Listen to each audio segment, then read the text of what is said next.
Mga parusa sa mga kasalanan. Ika-20 kabanata.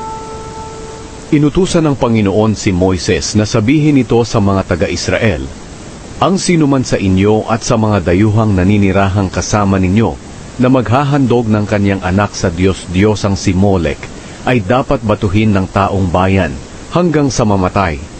Kasusuklaman ko ang taong iyon at huwag na ninyong ituring na kababayan. Sapagkat dahil sa paghahandog niya ng kanyang anak kay Molek, dinungisan niya ang lugar na pinagsasambahan sa akin, at nilapastangan niya ang aking pangalan. Kapag ang taong iyon ay hinahayaan ninyo sa kanyang ginagawang iyon, ako mismo ang uusig sa kanya, at sa sambahayan niya, at sa lahat ng sumusunod sa kanya sa paghahandog kay Molek. Hindi ko sila ituturing na kababayan ninyo. Kasusuklaman ko ang mga sumasangguni at sumusunod sa mga espiritistang nakikipag-usap sa mga kaluluwa ng patay. Hindi ko sila ituturing na kababayan ninyo.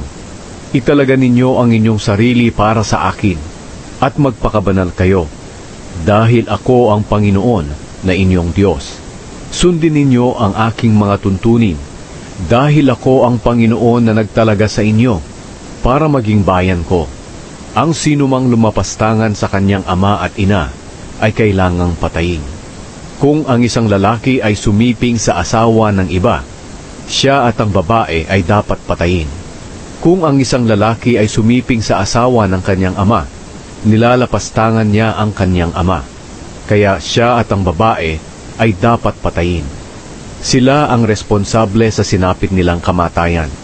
Kung ang isang ama ay sumiping sa kanyang manugang na babae, siya at ang babae ay dapat patayin, dahil masama ang kanilang ginawa.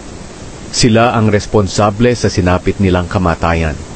Kung ang isang lalaki ay sumiping sa kapwa lalaki, pareho silang dapat patayin, dahil pareho silang gumawa ng kasuklam-suklam na gawain. Sila ang responsable sa sinapit nilang kamatayan.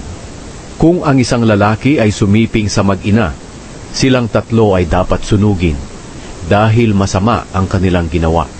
Ang kasamaang ito ay dapat mawala sa inyo. Kung ang isang lalaki o babae ay sumiping sa hayop, dapat siyang patayin, pati na ang hayop. Sila ang responsable sa kanilang kamatayan. Kung ang isang lalaki ay magpakasal sa kapatid niyang babae at sumiping dito, maging ito'y kapatid niya sa ama o sa ina, inilalagay niya ang kanyang kapatid sa kahihiyan, kaya dapat siyang managot. At dahil masama ang ginawa nila, huwag na silang ituring na kababayan ninyo. Kung ang lalaki ay sumiping sa babaeng may buwan ng dalaw dahil gusto rin ng babae, silang dalawa ay huwag na ninyong ituring na kababayan. Kung ang isang lalaki ay sumiping sa kanyang tiyahin, inilalagay niya sa kahihiyan ang kanyang tiyahin. Silang dalawa ay dapat managot sa kanilang ginawa.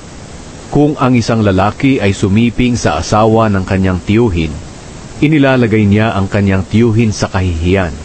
Silang dalawa ay dapat managot at mamatay na walang anak. Kung ang isang lalaki ay sumiping sa asawa ng kanyang kapatid, inilalagay niya ang kanyang kapatid sa kahihiyan. At dahil masama ang ginawa nila, mamamatay silang dalawa na walang anak. Sundin ninyo ang lahat ng tuntunin at utos upang hindi kayo paalisin sa lupaing padadalhan ko sa inyo, para roon kayo manirahan. Ang mga taong paaalisin ko sa lupaing iyon ay gumagawa ng mga kasamaang ito, at dahil dooy itinatakwil ko sila. Kaya huwag ninyong gagayahin ang ginagawa nila.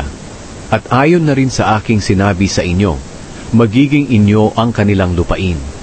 Ibibigay ko sa inyo ang lupaing iyon na maganda at sagana sa ani, para maging pag-aari ninyo. Ako ang Panginoon na inyong Diyos, na humirang sa inyo mula sa mga tao. Dapat ninyong malaman kung aling mga hayop at mga ibon ang malinis o marumi. Huwag ninyong dudungisan ang inyong sarili sa pamamagitan ng pagkain ng mga maruming hayop na ipinagbawal ko. Kayo'y magpakabanal, dahil ako ang Panginoon ay banal. At kayo'y hinirang ko mula sa ibang mga bansa para maging akin.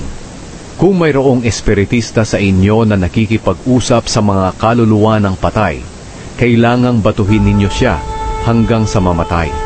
Siya ang responsable sa kanyang kamatayan. Read the scriptures. Lahat ng kasulatan ay isinulat sa pamamagitan ng kapangyarihan ng Diyos at mapapakinabangan sa pagtuturo ng katotohanan, pagsasaway, pagtutuwid, at sa pagsasanay sa matuwid na pamumuhay para maging handa sa lahat ng mabubuting gawa ang naglilingkod sa Diyos.